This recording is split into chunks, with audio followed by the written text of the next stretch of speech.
After the solemn funeral of my father, a respected and influential shareholder, my brother-in-law unexpectedly brought up the sensitive topic of inheritance. With an air of entitlement, he pivoted the conversation to stocks and boldly requested $5 million, insisting that my wife, as the eldest daughter, and my sister were the rightful heirs.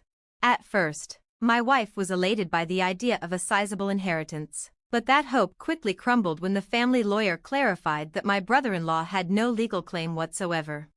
I'm Greg Johnson, 42, an ordinary office worker reflecting on the extraordinary life of my father. Even at 78, he was full of energy and deeply involved in his work. My older sister, however, had always been a source of anxiety, a free spirit who constantly worried our parents. In her middle years, she introduced Aaron Corner, her much younger and charming fiancé. Despite his polished looks, I never warmed to him. Something about his attitude unsettled me. Soon after, my sister demanded our father pay for their lavish wedding, quickly draining the funds and shamelessly asking for more. A year into her marriage, tragedy struck. Our father collapsed during a golf game and passed away days later. I was consumed by grief, and even as I struggled to manage the funeral, my sister offered no help. Following the ceremony, the family lawyer came to our house to read the will. My mother and I already knew what it said. My sister and her husband, however, did not, and when they learned the bulk of the inheritance, including the stocks and $5 million, wasn't meant for them, they were stunned. They insisted it should go to my wife. My mother and I were speechless. Calmly, the lawyer informed them that Aaron had no right to claim anything, leaving both of them reeling in disbelief. Then, the lawyer dropped a shocking revelation: my sister and I did not share the same father. The words hit like a bolt of lightning. My sister turned to our mother, her face twisted in rage, demanding answers. My mother, overwhelmed with emotion, finally confessed, "I'm sorry, you're the daughter of my first husband." For years, my sister had teased me, claiming our father favored her. Now, the truth left her spiraling. Still, she grasped at straws, suggesting that if she were adopted, she should still have a legal claim. Aaron quickly backed her up, but my mother firmly denied any formal adoption, silencing them both. "I'm the eldest daughter. Even Dad said so," she shouted, eyes blazing as she glared at me. Her greed flared again, and I snapped back, unable to stomach her insatiable demands, especially after all the money our father had already given her. Aaron tried defending her, insisting it was normal for a father to spend on his daughter, but the lawyer shut them down, noting the wasteful spending and unpaid debts. He urged us to review the will together. That's when my sister panicked. She hadn't even known there was a will. Turns out, Dad had invited the family to discuss it, but she skipped the meeting for trivial reasons. With no other choice, they sat down to hear it. The will was crystal clear. Everything, property, investments, assets, was to go to my mother and me. My sister was deliberately left out. Dad hadn't adopted her, citing her mistreatment of me and her reckless lifestyle. As reality sank in, my sister sat frozen in shock. Aaron, who had stood by her so confidently, suddenly turned on her, accusing her of lying and storming out. Furious, my sister blamed our mother for not pushing for her adoption, claiming it was unfair she received nothing. She broke down, sobbing and yelling. Through it all, the lawyer remained composed. He reminded everyone that, as the biological son, I had the legal right to the inheritance. When tensions rose further, he calmly warned that continued outbursts could involve law enforcement, especially considering my sister's past brushes with theft. Shaken by the mention of the police, my sister finally quieted. My mother, in tears, tried to comfort her, but my sister scoffed and stormed out.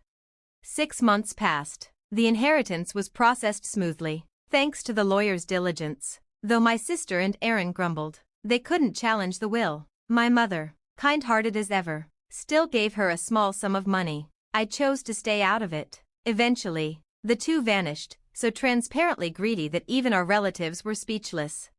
One afternoon, my wife suggested we take my mother and daughter out for dinner. Since Dad's passing, Mom had been subdued, but she always smiled around her granddaughter.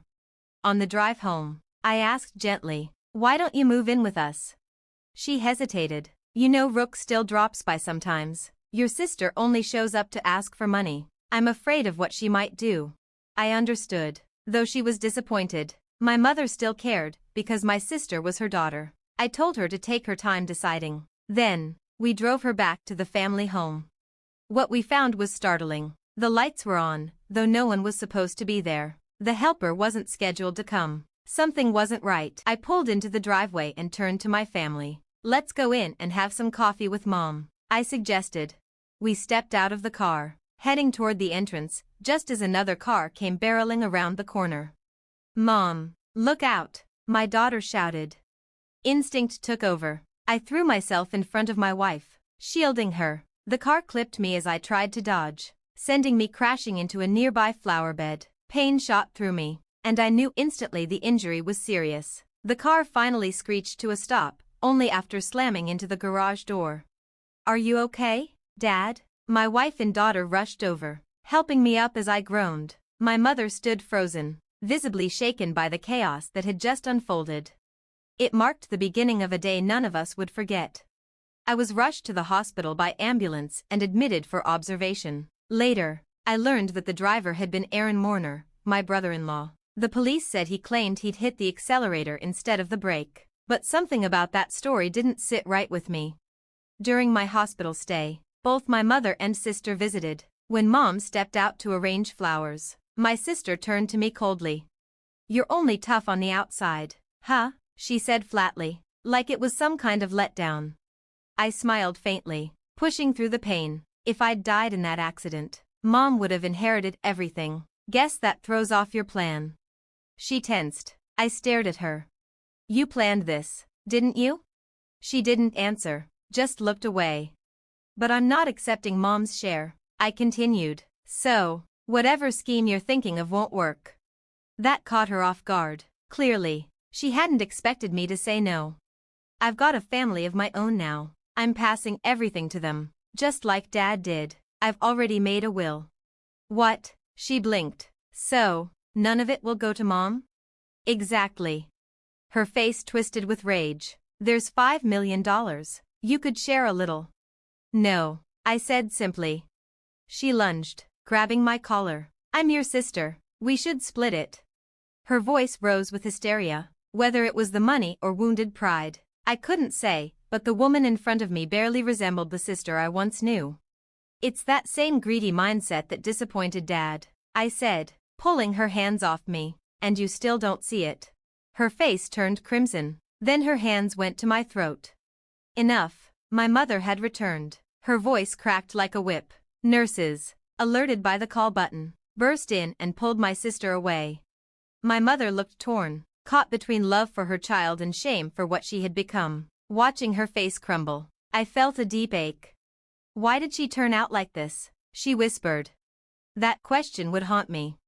Not long after, my mother's health began to fail. My wife and I visited her more often, hoping to lift her spirits, but this clearly upset my sister. She must have felt threatened, or maybe she simply wanted us gone.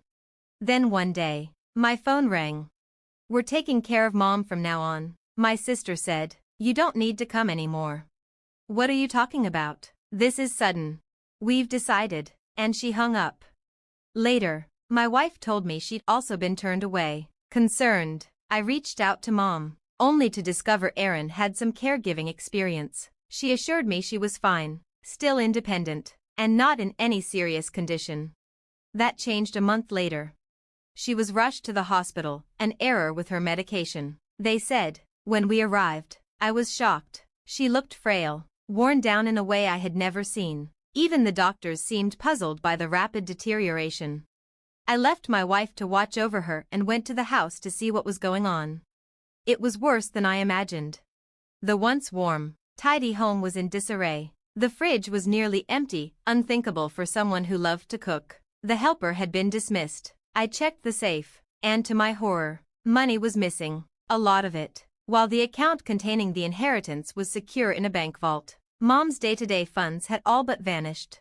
Furious, I returned to the hospital and gently broke the news to Mom. "Brooke did that?" she asked in disbelief. She hadn't noticed the missing money. As for the medication, she admitted Erin had been handling it, but seemed uncertain. "Mom," I said quietly, You can't stay in that house anymore. They said they'd take care of you, but you're withering away. I don't even know if you've been eating properly." I took a deep breath, then made her an offer. "Come live with us. I'll build a new place. Somewhere peaceful. Just us." Her eyes welled with tears, but though the offer moved her, her strength was already failing. Despite the doctor's efforts, she never recovered. Her health declined steadily, dragged down not just by illness, but by heartbreak. She passed away not long after. When I returned to the family home for the funeral, it was stripped bare. Jewelry, heirlooms, keepsakes, everything was gone. My sister and brother-in-law had taken them all.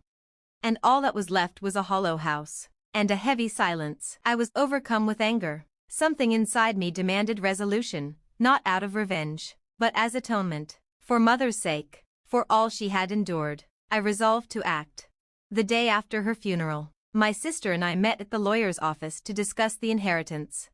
"Condolences," she offered with a hollow voice, "but as her daughter, I'm entitled to her share." Her smug tone made me chuckle involuntarily. She was clearly laboring under a misapprehension. "Let's open the will, then," I said calmly. As the lawyer read the document aloud, my sister's face turned ghostly pale. "You're joking. Why?" she stammered. "You are not entitled to any inheritance," the lawyer confirmed. "This is in accordance with your father's wishes." Her husband, Aaron, erupted. "This is fraud," he barked, knocking papers off the table. "You're trying to cheat us. Hand over the money." I remained calm. "Aaron," I said, "you tried to kill Mother, didn't you?" His eyes narrowed, voice cool. "I'd never do something like that." "Then explain the medication error." "I don't know anything about that," he snapped. "You set this up, didn't you? You planned everything," my sister screamed. "I'm behind on my condo payments. This inheritance was supposed to fix that." It all made sense now. She hadn't rushed to Mother's side upon hearing of her death. She'd been drowning in debt, counting on money that was never hers. "There's really nothing left?" she asked desperately. The lawyer sighed. "I'll explain. After accounting for the funds your brother already recovered, what you had taken and what you sold, there's almost nothing remaining for you." She buried her face in her hands, shaking her head in disbelief. "But I had already coordinated this outcome long before today." "You're lying. There can't be so little," she cried. What she didn't know was that most of Mother's estate had already been transferred, quietly and legally, to my children, her grandchildren. Nothing had been stolen. It had been secured. "You've lived off Mom and Dad your whole life," I said bitterly, "and now you cry when the tap runs dry? You think caregiving doesn't cost money?" she shouted back. "You think it's easy? Then show me receipts," I said flatly, extending my hand. "I'll repay anything you can prove was spent on Mom's care." Her mouth opened, then closed. "I threw them away," she muttered. The lawyer interjected. "Without receipts, there's no legal evidence." My sister faltered. Her husband stepped in, trying to soften things. "Craig, come on," he said. "She's in a tight spot. Just help her out a bit, as family." "I can't," I said firmly. "I've been hurt by her for far too long. This is the result of her own choices." Aaron clenched his fists. Damn it. If that accident had worked out, Rook would have had the entire inheritance. I froze. What accident? Realizing he had slipped, he tried to backpedal, but the damage was done. "This was supposed to be simple. Now we don't even have enough left to fix the car." My sister looked horrified. "You idiot, why would you say that?" The lawyer tapped a small recorder on the desk. "You consented to being recorded. This conversation may be used as evidence." Aaron turned ashen. "I'll be pressing charges," I said quietly, "for the accident and for attempted fraud." "You've got no proof," he barked. "You just gave it to me." My sister collapsed into tears, striking her husband repeatedly in panic and rage, but it was too late. In the aftermath, Aaron was prosecuted. Further investigations uncovered troubling patterns in his past. My sister, though charged as an accomplice, escaped with a lesser sentence, but her life unraveled. Desperate for help, she turned to our extended family, but they refused her. The well of sympathy had long dried up.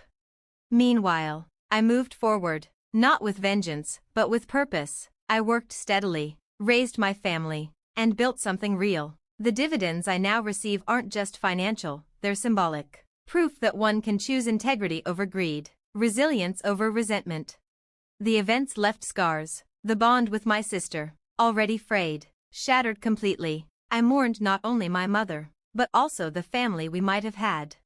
Still, I hold no hatred, only a quiet understanding that every person must live with their choices. Hers were made in selfishness, mine, in conviction.